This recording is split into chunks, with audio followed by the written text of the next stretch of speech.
रानी चेन्नम्मा नाडू संगोली रायण्ಣ बिडू ಈ ಪುಣ್ಯ ಭೂಮಿಗೆ ನನ್ನ ನಮಸ್ಕಾರಗಳು।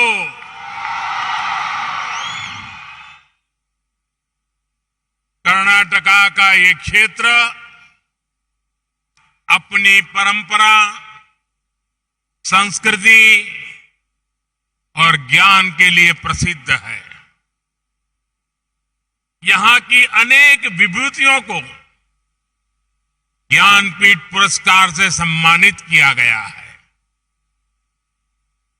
इस क्षेत्र ने देश को एक से बढ़कर एक महान संगीतकार दिए हैं। पंडित कुमार गंधर्व, पंडित बसवराज राजगुरु, पंडित मल्लिकार्जुन मानसूर, भारत रत्न पंडित भीमसेन जोशी और पंडिता गंगूबाई हंगल जी को मैं आज हुबली की धरती पर आकर नमन करते हुए अपनी श्रद्धांजलि देता हूं। साथियों, साल 2023 में राष्ट्रीय युवा दिवस का ये दिन बहुत विशेष है। एक और ये ऊर्जा महोत्सव और दूसरी ओर आजादी का अमृत महोत्सव। उठो, जागो और लक्ष्य से पहले मत रुको। एली एद्ददेली गुरु मटवा तनका निल्लदी।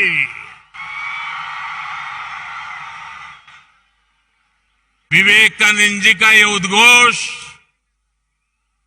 भारत के युवाओं का जीवन मंत्र है। आज अमृतकाल में हमें अपने कर्तव्यों पर जोर देते हुए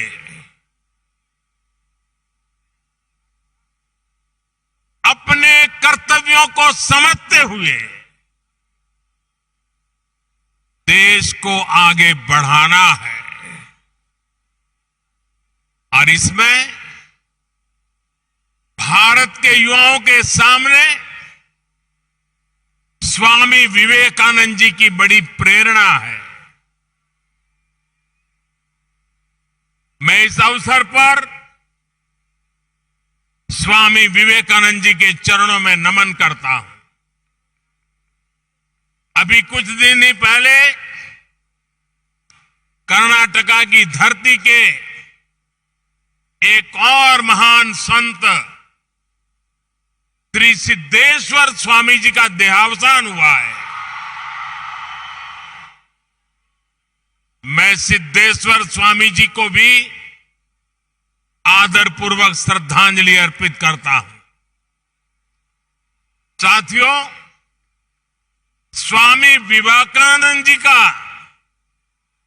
कर्नाटका से अद्भुत रिश्ता था। उन्होंने अपने जीवन काल में कर्नाटका और इस क्षेत्र की कई यात्राएं की थी। बंगलुरु जाते समय वो हुबली, धारवाड़ भी आए थे।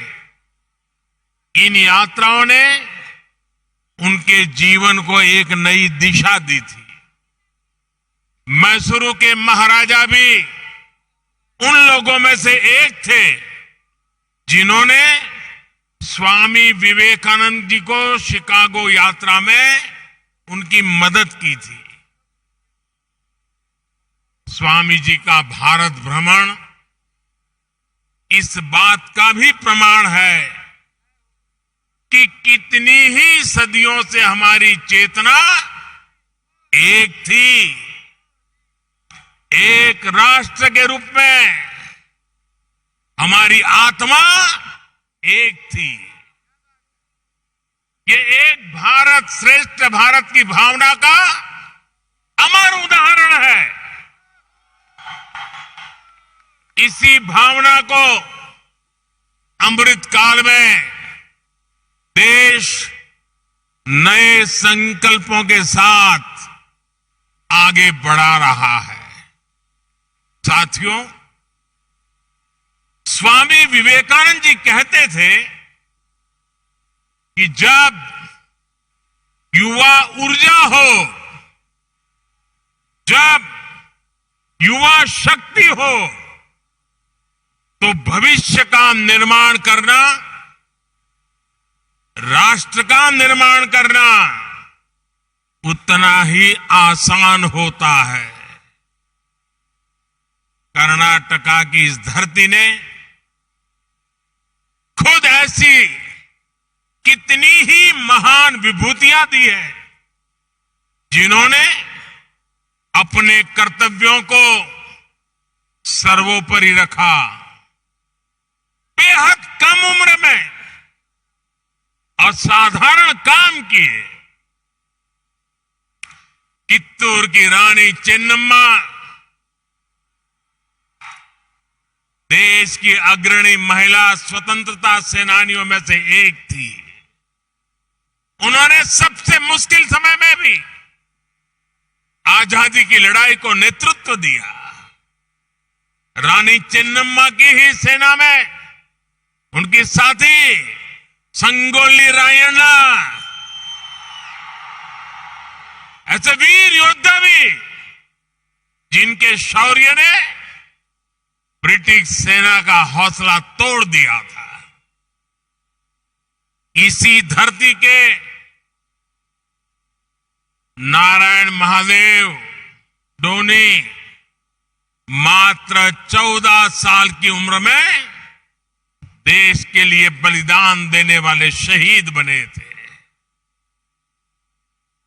युवा की जीवटता क्या होती है, उसके हौसले कैसे मौत को भी मात दे सकते हैं, ये कर्नाटका के सपूत लांस नायक हनुमन थप्पा खोपड़ ने सियाचिन के पहाड़ों में दिखा दिया था। -55 डिग्री तापमान में भी वो 6 दिन तक मौत से मुकाबला करते रहे थे और वहां से जिंदा निकल करके आए थे। ये सामर्थ्य केवल शौर्य तक ही सीमित नहीं है। आप देखिए, श्री विश्वेश्वरैया जी ने इंजीनियरिंग में अपना लोहा मनवाकर ये साबित किया कि युवा प्रतिभा किसी एक दायरे में बंधी नहीं होती है। इसी तरह देश के अलग अलग हिस्सों में हमारे युवाओं की प्रतिभा और क्षमता एक से एक कल्पनातीत अविश्वसनीय उदाहरणों का अंबार लगा हुआ है। आज भी मैथ से लेकर के साइंस तक जब दुनिया के मंचों पर प्रतियोगिताएं होती हैं, तो भारतीय युवाओं की काबिलियत विश्व को विस्मित कर देती है। साथियों, अलग अलग कालखंड में किसी भी राष्ट्र की प्राथमिकताएं बदलती है, उसके लक्ष्य बदलते हैं। आज 21वीं सदी के जिस पड़ाव पर हम भारतीय पहुंचे हैं, हमारा भारत पहुंचा है, वो उपयुक्त समय सदियों के बाद आया है। और इसकी सबसे बड़ी वजह है भारत का ये युवा सामर्थ्य, ये युवा शक्ति। आज भारत एक युवा देश है। दुनिया की बड़ी युवा आबादी हमारे देश में है, हिंदुस्तान में है। युवा शक्ति is the driving force of India's journey. The next 25 years are important for building the nation. Yuva Shakti's dreams decide India's direction. Yuva Shakti's aspirations decide India's destination. Yuva Shakti's passion decides India's path. To harness the Yuva Shakti, we need to be young with our thoughts, with our efforts. To be young is to be dynamic in our efforts. To be young is to be panoramic in our perspective. To be young is to be pragmatic. Friends, if the world looks to us for solutions, it is because of the dedication of our Amrit generation. आज जब दुनिया भारत की तरफ इतनी उम्मीदों की नजर से देख रही है, तो इसके पीछे आप सभी मेरे युवा साथी हैं। आज हम दुनिया में 5वें नंबर की अर्थव्यवस्था है और हमारा लक्ष्य है कि हम इसे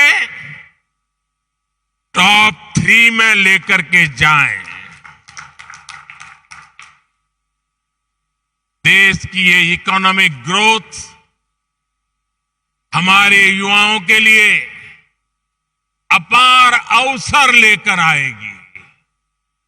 आज हम कृषि के क्षेत्र में दुनिया की अग्रणी ताकत है। कृषि के क्षेत्र में टेक्नोलॉजी और इनोवेशन से एक नया रिवॉल्यूशन आने वाला है।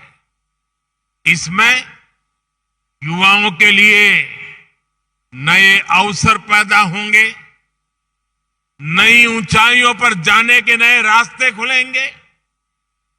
स्पोर्ट्स के क्षेत्र में भी आज भारत दुनिया की एक बड़ी पावर बनने की तरफ अग्रसर हो रहा है।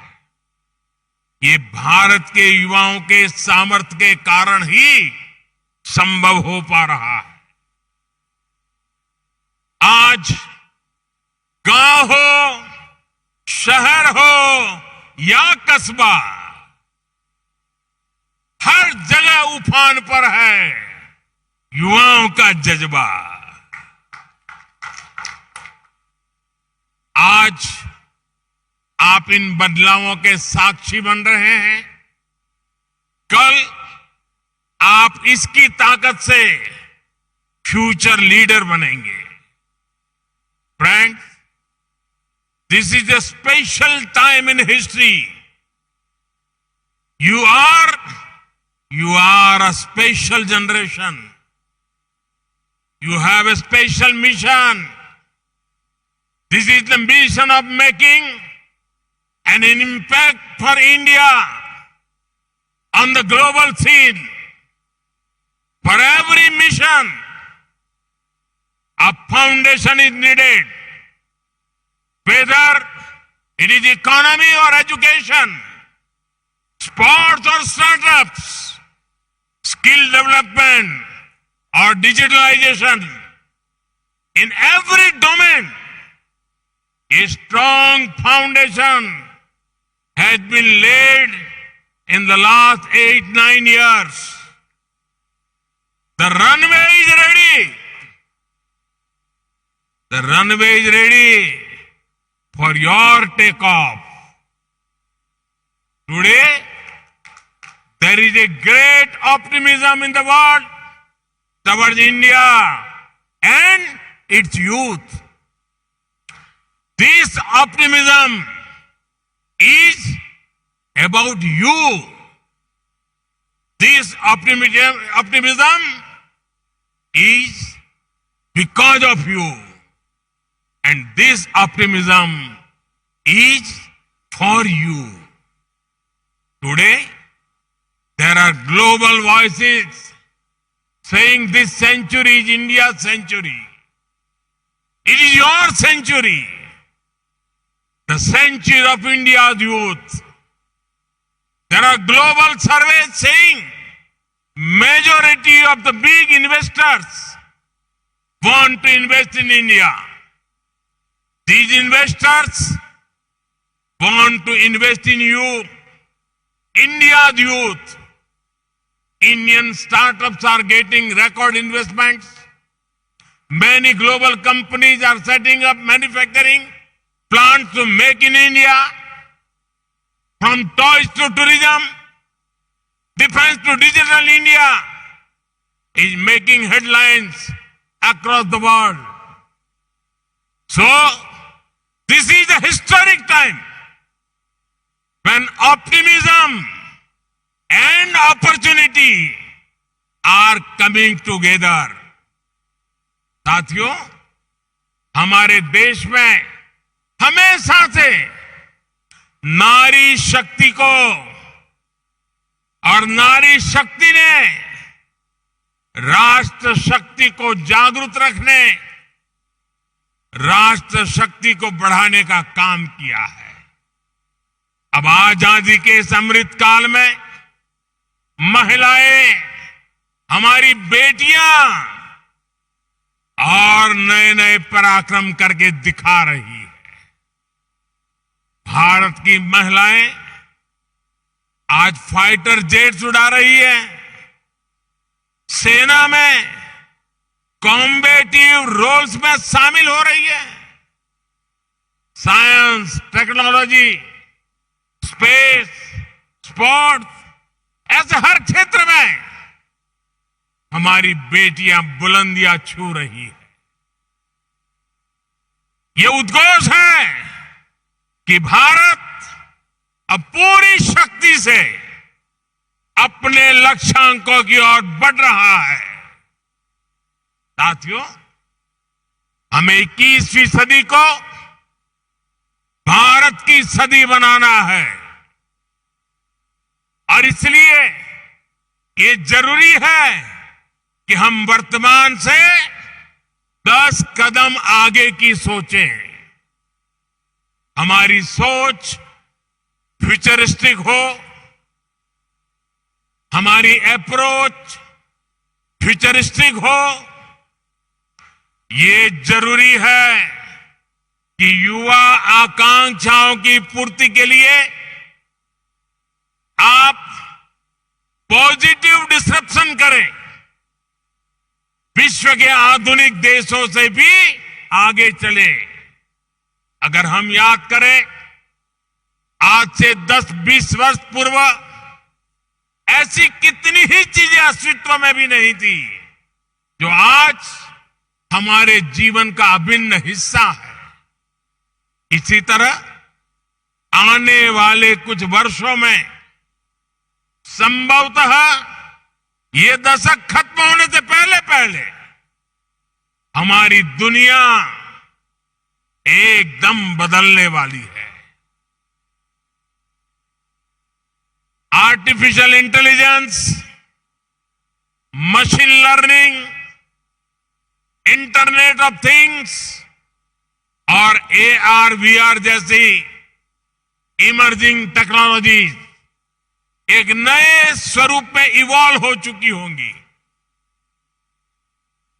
डेटा साइंस और साइबर सिक्योरिटी जैसे शब्द कहीं ज्यादा गहराई से हमारे जीवन के हर आयाम से जुड़ चुके होंगे। हमारी शिक्षा से लेकर देश की सुरक्षा तक, हेल्थ केयर से लेकर कम्युनिकेशन तक, सब कुछ एडवांस टेक्नोलॉजी के जरिए एक नए अवतार में दिखने वाला है। आज जिन कामों का अस्तित्व भी नहीं है, आने वाले समय में वो युवाओं के लिए मेन स्ट्रीम प्रोफेशन होने की संभावनाएं हैं। इसलिए ये जरूरी है कि हमारे युवा फ्यूचर स्किल्स के लिए खुद को तैयार करें। दुनिया में जो कुछ नया हो रहा है, हमें उससे खुद को जोड़ना होगा। जो काम कोई नहीं कर रहा है, हमें उन्हें भी करना होगा। नई पीढ़ी को इस माइंडसेट से तैयार करने के लिए देश नई राष्ट्रीय शिक्षा नीति के जरिए प्रैक्टिकल और फ्यूचरिस्टिक एजुकेशन सिस्टम तैयार कर रहा है। आज स्कूल से ही इनोवेटिव और स्किल ओरिएंटेड एजुकेशन पर फोकस है। युवाओं के पास आज चॉइस के हिसाब से आगे बढ़ने की आजादी है। ये बुनियाद भविष्य के भारत का निर्माण करने वाले फ्यूचर रेडी युवाओं को तैयार करेगी। साथियों, आज इस तेजी से बदलते विश्व में स्वामी विवेकानंद जी दो संदेश हर युवा के जीवन का हिस्सा होने चाहिए। ये दो संदेश हैं इंस्टीट्यूशंस और इनोवेशन। इंस्टीट्यूशन तब बनता है जब हम अपने विचार को विस्तार देते हैं, टीम स्पिरिट से काम करते हैं। आज हर युवा को चाहिए कि वो अपनी इंडिविजुअल सक्सेस को टीम सक्सेस के रूप में विस्तार दे। यही टीम स्पिरिट टीम इंडिया के रूप में विकसित भारत को आगे ले जाएगा। मेरे युवा साथियों, आपको स्वामी विवेकानंद की एक और बात याद रखनी है। इनोवेशन के लिए भी स्वामी विवेकानंद जी कहते थे, हर काम को 3 चरणों से गुजरना पड़ता है: उपहास, विरोध और स्वीकृति। और अगर इनोवेशन को एक लाइन में परिभाषित करना है तो वो यही है। उदाहरण के लिए, कुछ साल पहले देश में डिजिटल पेमेंट्स की शुरुआत हुई थी, तो कुछ लोगों ने इसका खूब मजाक उड़ाया था। स्वच्छ भारत अभियान शुरू हुआ तो भी इन लोगों ने कहा कि ये सब भारत में चलने वाला नहीं है। देश गरीबों के लिए बैंकों में जनधन खाते खुलवा रहा था, योजना लेकर आया, उसका भी मजाक उड़ाया। कोविड के समय हमारे वैज्ञानिक स्वदेशी वैक्सीन लेकर आए तो उसका भी उपहास किया गया कि ये काम भी करेगा या नहीं। लेकिन अब देखिए, आज भारत डिजिटल पेमेंट में वर्ल्ड लीडर है। आज जनधन खाते हमारी इकोनॉमी की एक बड़ी ताकत है। वैक्सीन के क्षेत्र में भारत की उपलब्धि की दुनिया में चर्चा हो रही है। इसलिए आप युवाओं के पास अगर कोई नया आइडिया है तो याद रखें कि आपका उपहास हो सकता है, विरोध हो सकता है, लेकिन अगर अपने आइडिया पर आपको यकीन है तो उस पर टिके रहिए, उस पर भरोसा बनाए रखिए। आपकी सफलता मजाक बनाने वालों की सोच से कहीं बड़ी साबित होगी। साथियों, युवाओं को साथ लेकर आज देश में लगातार कुछ न कुछ नए प्रयास और नए प्रयोग हो रहे हैं। इसी कड़ी में नेशनल यूथ फेस्टिवल में भी देश के अलग अलग राज्यों के युवा विभिन्न प्रतियोगिताओं में हिस्सा लेने के लिए जुटे हैं। ये कुछ कॉम्पिटिटिव और कोऑपरेटिव फेडरलिज्म की तरह है। क्या अलग अलग राज्यों के युवा स्वस्थ प्रतिस्पर्धा की भावना लेकर अपने कौशल का प्रदर्शन करने आए हैं। यहां ये ज्यादा महत्वपूर्ण नहीं है कि कौन जीता, क्योंकि हर स्थिति में जीत भारत की होगी। क्योंकि यूथ फेस्टिवल में हमारे युवाओं का टैलेंट निखर कर सामने आएगा। आप यहां एक दूसरे से कंपटीशन करने के साथ साथ एक दूसरे के साथ कोऑपरेट भी करेंगे। इसलिए तो कहा जाता है कि कंपटीशन तभी हो सकता है जब उसमें भाग लेने वाले एक नियम को पालन करवाने में एक दूसरे का सहयोग करें।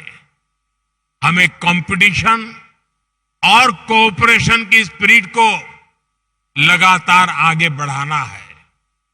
हमें हमारे हर लक्ष्य में ये सोचना है कि हमारी इस सफलता से देश कहां पहुंचेगा। आज देश का लक्ष्य है विकसित भारत, सशक्त भारत। हमें विकसित भारत के सपने को पूरा किए बिना न रुकना है, न विराम करना है। मुझे विश्वास है हर युवा इस सपने को अपना सपना बनाएगा। अपने कंधों पर देश की ये जिम्मेदारी लेगा।